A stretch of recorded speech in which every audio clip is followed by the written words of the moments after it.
The moment you begin to rise. There comes a point in every person's life when silence begins to feel different. It's not the silence of peace, but of distance. The kind that grows between who you used to be and who you are becoming. You start changing quietly. No grand announcements, no social proof, just a slow, steady awakening. You stop chasing validation. You begin reading more, working late into the night, cutting off distractions. You start caring less about being understood and more about understanding yourself. At first, no one notices, but change has a strange way of echoing, even when unspoken. Soon, the people around you start to feel it, not because you've told them, but because your energy no longer fits the version of you they remember. The same friends who once laughed with you now look uneasy. Your confidence, once inspiring, suddenly seems arrogant. Your quietness, once peaceful, now feels cold. And your ambition, the very spark that drives you, begins to irritate those who've stayed the same. They don't see your growth. They see the reflection of what they are not. This is the paradox of transformation. The more you evolve, the more invisible you become to the world that once claimed to know you best. Because growth disrupts familiarity, and people don't protect what they don't recognize. You'll notice the shift in subtle ways. The jokes that sting more than they used to. The backhanded compliments that hide resentment. The conversations that feel forced because you're no longer feeding the same emotional currency. Gossip, comfort, mediocrity. And as you start climbing inwardly, the world responds outwardly with judgment. But what is this judgment really? Is it hatred? Is it fear? Or is it something deeper? A subconscious reaction to the discomfort of being reminded that growth is possible and that they've chosen not to pursue it? It's here that the question begins to unfold. Why does your evolution threaten others? Why do those who once supported you now act as if your self-improvement is betrayal?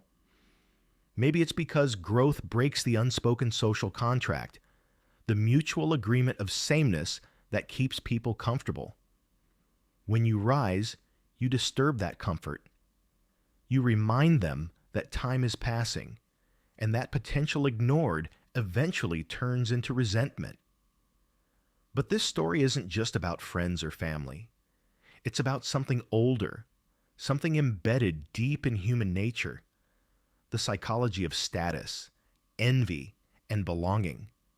The tribal instinct that tells us that every change in hierarchy is a threat to survival. So when they misjudge you, what they truly see isn't arrogance or distance. It's their own reflection, distorted by insecurity. Because the moment you begin to rise, you don't just challenge your past, you challenge theirs too. And that's when the world starts whispering, "You've changed." But what they really mean is, "You're no longer one of us." The social mirror. How others see your change. When you begin to change, the world doesn't see you. It sees the contrast. Your evolution becomes a mirror, and in that mirror, others are forced to face the uncomfortable truth about themselves. Every human being carries a silent hierarchy inside their mind, a web of comparisons, expectations, and self-judgments. It's how we define our place in the social order. Who's doing better? Who's doing worse? Who we admire, and who we quietly believe we're ahead of. The moment you begin to grow, that delicate equilibrium collapses, because when you rise, even slightly, the mirror tilts, and suddenly they're looking at a reflection that doesn't flatter them anymore. Psychologists call this social comparison theory.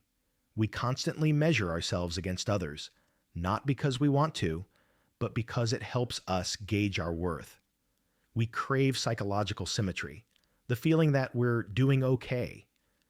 But when someone we once saw as equal begins to outgrow us, It destabilizes that inner balance. It's not that they hate you, it's that they no longer know how to categorize you. You've stepped outside the familiar frame they once placed you in: the quiet friend, the underachiever, the reliable listener, the one who never made them feel small. Now, every conversation feels subtly off balance. Your discipline reminds them of their excuses. Your self-control exposes their impulsiveness. Your progress makes their stagnation visible. That's why the comments start: "You've changed. You're not the same anymore. You're acting different." They're right. You are different. But what they really mean is, "You've disturbed the version of you that made me feel secure." This phenomenon plays out in every social group: families, friendships, workplaces. In each, people develop an emotional rhythm. Everyone has a role. The moment one person evolves, the rhythm falters. And rather than adjusting to your new tempo, they try to pull you back into harmony with theirs. Some do it subtly, with concern disguised as advice. "Don't work too hard. You're changing too fast." Others do it with humor, teasing your growth until you start to doubt it yourself. It's not malice, it's self-preservation. When people sense that they're being left behind, they seek equilibrium by redefining the narrative. If they can't rise with you, they'll convince themselves you've fallen, that your ambition is arrogance, your boundaries are selfishness, your quiet is pride. It's easier to label your evolution as a flaw than to confront the discomfort of personal inadequacy. Philosophers have long noticed this reflex. Nietzsche called it ressentiment, a subtle bitterness that disguises envy as moral superiority. Instead of admitting, "I wish I had your courage," the mind whispers, "You're too obsessed, too proud, too different." We all do it at some point, because facing someone's growth means confronting the gap between who we are and who we could be. But there's a deeper layer to this misjudgment, one rooted in belonging. Humans are tribal creatures. We define safety not through individuality, but through sameness. To belong is to reflect the tribe's values. To deviate is to risk exile. So when you start leveling up, people's reactions aren't just emotional, they're instinctual. They sense that your transformation threatens the group's cohesion. Every tribe has its unspoken rule. No one leaves without permission. When you rise, you break that rule. You force others to confront their own inertia, and that confrontation feels like betrayal. So they protect the tribe by misjudging you. They shrink your growth into something digestible, something that keeps the social order intact. You become the arrogant one, the try-hard, the loner. But here's the paradox. The very same people who judge you now would later praise you if the world validates your success. Because social perception isn't about truth, it's about safety. Once your growth is universally accepted, it no longer feels like a threat. It feels like a story they can safely admire from a distance. Until then, they'll keep misinterpreting your change, not because they can't see it, but because seeing it clearly would mean rewriting the story they tell themselves. And few things scare the human mind more than rewriting its own narrative. So remember this: when they misjudge you, it's rarely about who you've become. It's about who they fear they'll never be. The psychology of threat. When your growth feels like their loss. Every act of self-improvement, no matter how personal, sends invisible ripples into the social fabric around you. People don't consciously realize it, but deep in the mind, growth is perceived not as neutral progress, but as a shift in status. And status, in both ancient tribes and modern society, has always meant survival. For thousands of years, humans lived in small groups where one person's rise in rank meant another's fall. Access to food, mates, and influence depended on hierarchy. We evolved to read subtle cues of dominance and submission, posture, tone, success, attention. These instincts still govern our emotions, even in the modern world of jobs, likes, and followers. So when you begin to rise, those instincts awaken. People may not say it aloud, but somewhere in their psychology, they feel a tiny threat, not to their safety, but to their standing. This is the psychology of threat. When your presence reminds someone of their untapped potential, they experience it as a kind of loss, the loss of superiority, of identity, of comfort. Your success doesn't just inspire them, it challenges the very foundation on which their self-worth rests. That's why envy feels so personal. It isn't about wanting what you have. It's about what your achievement implies. It implies that they could have done more, that maybe they wasted time, that maybe the excuses weren't justified after all. And the ego, fragile, defensive, proud, cannot tolerate that. So it protects itself. It rewrites the story. He just got lucky. She probably had help. He's obsessed. I'd never want that kind of life.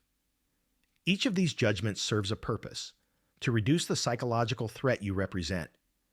Because if they can explain away your growth, they can escape the responsibility of facing their own stagnation. This mechanism is ancient and universal. In every tribe, when one member began to outshine others, the group often turned against them, not always out of hatred, but to restore equilibrium. Too much individual distinction threatened the tribe's unity. That same reflex lives within us today, the tribal instinct to pull down the outlier. It's what some cultures call the tall poppy syndrome. The tallest flower gets cut first. And in more primal metaphors, the crab bucket effect. Put a group of crabs in a bucket, and whenever one tries to climb out, the others will pull it back down, ensuring none escape. Not out of logic, but reflex. Humans do the same. We praise ambition in theory, but when it manifests close to home, it unsettles us. We prefer people to improve in ways that don't outgrow our control. We want them to change, but not so much that they outshine us. In this way, your growth becomes a mirror, but also a threat signal. It tells others, I'm changing, and unconsciously, they hear, you're falling behind. To understand this tension, we can look to Nietzsche's idea of resentment, the moral rebranding of envy. When people feel powerless to rise, they attack the idea of rising itself. They declare humility a virtue and ambition a sin.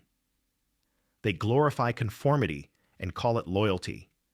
They moralize stagnation, turning weakness into moral high ground. This is why the most judgmental voices often come from those who never tried, because condemning effort is easier than confronting failure. But there's another dimension, a fear of abandonment. When you evolve, you subtly tell others, I no longer need the same validation. That creates an existential threat. It reminds them that connection, too, can be conditional. Your growth signals emotional independence, and emotional independence is terrifying to those who depend on mutual weakness for closeness. So, instead of saying, I'm scared of losing you, they say, you've changed. Instead of admitting, your success makes me insecure, they say, you think you're better than everyone. Every insult becomes a defense mechanism. Every passive-aggressive remark is the ego shielding itself from comparison. But notice something deeper. These reactions are not entirely malicious. They're human. Because at its core, envy is not hatred, it's pain. The pain of seeing possibility and realizing it was always within reach, but never taken. When people misjudge you, it's not because they truly believe you're arrogant or fake. It's because your change forces a reckoning within themselves, a confrontation with the truth they've avoided. In that sense, your growth is both mirror and medicine, revealing what others need to heal, but don't yet have the courage to face. This is why the price of evolution is often isolation. Because rising above the group doesn't just alter your position, it alters the balance of their reality. And balance, to the human psyche, feels safer than truth. So remember, when your growth feels like their hostility, it's not because you've done something wrong. It's because, somewhere deep inside, you've done something they still fear to do. The historical lens. Society's war against individual growth. History has always repeated one quiet truth. Societies admire progress only once it's safe to do so. Every great leap forward begins as an act of rebellion, not against others, but against comfort itself. From the beginning, human civilization has been built on two opposing forces: the need for stability and the impulse for transformation. The individual, the thinker, the innovator, the questioner, has always been the fragile bridge between them. But every time someone crosses that bridge, the world trembles. Consider Socrates. His crime wasn't violence, theft, or betrayal. It was teaching people to question their assumptions, to think for themselves, to grow beyond inherited belief. For that, he was sentenced to death by the very city he tried to enlighten. Or Galileo, who dared to suggest that Earth was not the center of the universe. His discovery shattered not just the Church's authority, but humanity's self-image. It wasn't the telescope that frightened society. It was what it revealed: that we were smaller, less certain, less central than we imagined. History remembers them as martyrs of truth. But in their time, they were branded as heretics, lunatics, and threats to social order. That's the pattern, the same story told in different languages. Every generation punishes the minds that grow beyond its comfort zone. Because collective identity depends on illusion. The illusion that our beliefs are complete, our systems are just, our worldview final. The individual who evolves beyond that illusion becomes a danger, not because they are wrong, but because they expose what everyone else would rather not see. In that sense, judgment isn't new. It's civilization's immune response to change. When someone begins to grow beyond their environment, society interprets it as an infection, a disruption that must be contained. Look at Van Gogh, uncelebrated in life, ridiculed by critics, and dismissed by peers. He died believing his art was meaningless.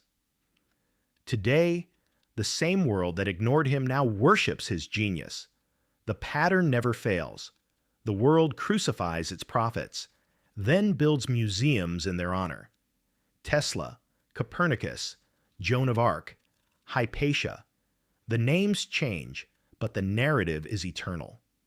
Society cannot process those who outgrow its paradigm until time provides the safety of distance. Because growth, especially inner growth, is destabilizing. It questions authority, hierarchy, and inherited truths. It makes people ask, if they were right, what else might we be wrong about? That question is dangerous because it awakens the collective mind from the trance of conformity. And conformity, though limiting, is comforting. It protects people from the terror of freedom. Because freedom, at its core, means taking responsibility for thought, for doubt, for failure, for meaning. Most people don't actually seek truth. They seek reassurance that their current beliefs are true enough. So when someone challenges that, by thinking differently, living differently, being different, society reacts as it always has, with judgment disguised as morality. History has labeled this pattern in countless ways: witch hunts, censorship, exile, cancellation, all the same psychological function wearing different masks. The collective, unable to understand deviation, turns against it to preserve the illusion of harmony. Even now, in the modern age, the dynamic hasn't changed, only the tools have. We no longer burn heretics, we discredit them. We don't exile rebels, we silence them through ridicule. The platforms may be digital, but the impulse is ancient. Why? Because collective systems are built to protect themselves, not the individual. And growth, true, authentic, personal evolution, is the one force that can't be fully controlled. When you start to level up, even quietly, you're echoing this same timeless story. You're breaking an invisible contract that society writes for every one of us. Stay within the limits of your label. Don't outgrow the role we've assigned you. But every age needs its outliers, those who refuse to stop growing just because others stopped understanding. The irony is that progress always begins with misjudgment. Every revolutionary idea, every breakthrough in thought or art or science is born from someone being misunderstood. So when you feel judged for evolving, you're not just living through a personal struggle. You're living through a universal one, the same story that has defined every era of awakening. Because the war against individual growth is not fought with weapons. It's fought with ridicule, with silence, with misunderstanding. And yet, that's what makes growth sacred. It requires courage not just to rise, but to rise alone. The truth is simple, but terrifying. Society doesn't fear change. It fears changed individuals. Because the moment one person evolves beyond illusion, it reminds everyone else that they can too. The modern parallel. The age of visibility and silent hostility. We live in the most visible era of human history. Every step we take, every habit we form, every fragment of our growth can be observed, measured, and compared. The private act of leveling up, once something intimate and quiet, has now become a performance, whether we want it to be or not. Social media turned mirrors into windows, and through those windows, everyone is watching. When you improve yourself today, it doesn't just challenge your circle, it challenges the collective feed. Each post, each success story, becomes an unintentional reminder to others of what they could be doing, but aren't. In this digital age, the ancient instincts of envy and comparison didn't disappear. They evolved. They became algorithmic, quantified, monetized. The platforms we use every day thrive on psychological tension, on making us measure ourselves against each other. It's not just about connection anymore. It's about hierarchy disguised as community. Every like is a microdose of approval. Every view, a hint of validation. Every silence, a subtle punishment. And as you rise, you begin to feel it. That quiet resistance that doesn't speak but lingers. Friends who no longer engage with your posts. Peers who once supported you now watching from a distance, pretending indifference. The energy shifts from encouragement to evaluation. This is the new form of judgment, silent hostility. It doesn't shout, it scrolls past, it doesn't confront, it withdraws. In previous eras, misjudgment came through gossip and public disapproval. Now it comes through algorithms, the invisible decisions of who gets seen and who gets ignored. A system built to amplify conflict inevitably punishes authenticity. Because real growth doesn't create outrage, and outrage is what sells. So, as people begin to rise, spiritually, intellectually, financially, they trigger not just human envy, but digital competition. The online space feeds off emotion. And one of its most profitable emotions is resentment. That's why the moment you start to level up, even sincerely, you may feel unseen or misinterpreted. Your words will be called performative. Your discipline, toxic. Your self-respect, ego. Because the age of visibility has made humility suspicious. People have forgotten how to separate growth from showing off, confidence from superiority, boundaries from arrogance. The digital world thrives on irony.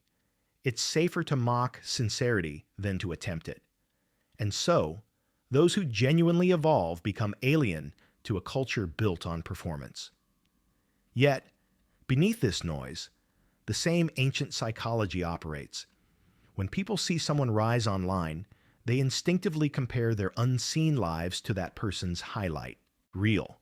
They mistake your progress for provocation. They interpret your journey as judgment against their stagnation. But here's the paradox.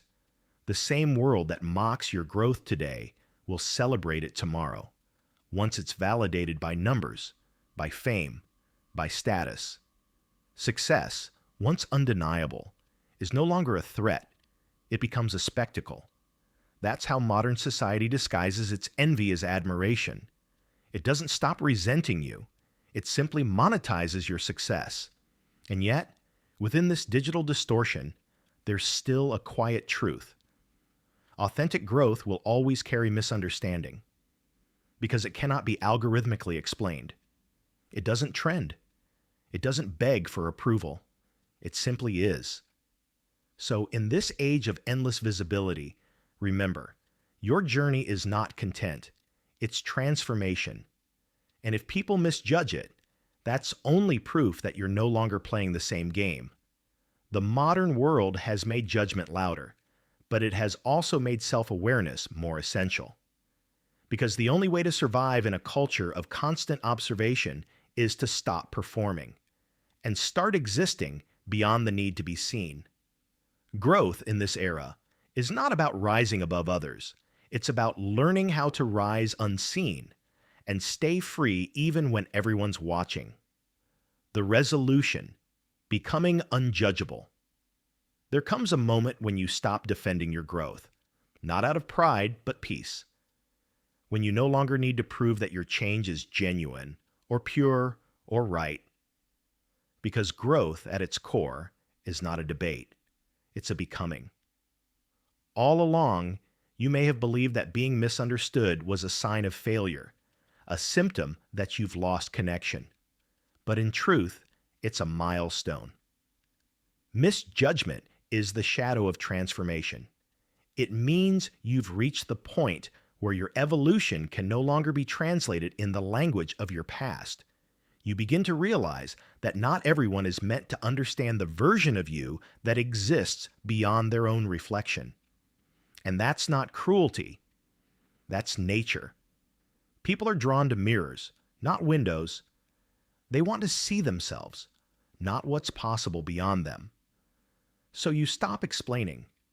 You stop shrinking. You stop offering disclaimers for your light just to make others comfortable in their shade. You learn the quiet art of becoming unjudgeable. Not because people have stopped judging, but because you've stopped needing their understanding as proof of your worth. This doesn't mean you detach from the world. It means you stop negotiating your authenticity with it. You understand that growth will always look strange to those who haven't experienced it.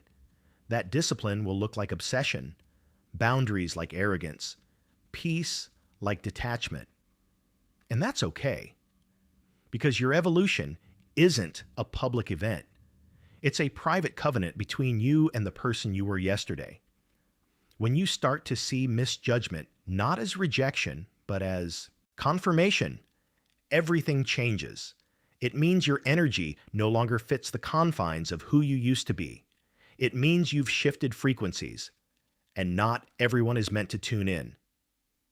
Philosophers and mystics through the ages have said the same thing in different words. To awaken is to walk alone, not in loneliness, but in clarity. Because awakening strips away the illusion of consensus. It teaches you that the crowd's approval is the easiest currency to earn and the least valuable to keep. So you keep walking. not with bitterness, but with quiet certainty. Because every misunderstanding, every moment of judgment, every mislabeling of your intent, it's all proof that you've stepped beyond their narrative. And one day, they might understand. Or they might not. But by then, it won't matter. Because your peace will no longer depend on being seen, but on seeing. In the end, to level up is not to rise above others. It's to rise beyond the need for comparison. It's to realize that your journey was never meant to be visible, only true. So when the world says, "You've changed," let them. Because they're right. You have. And that was always the point.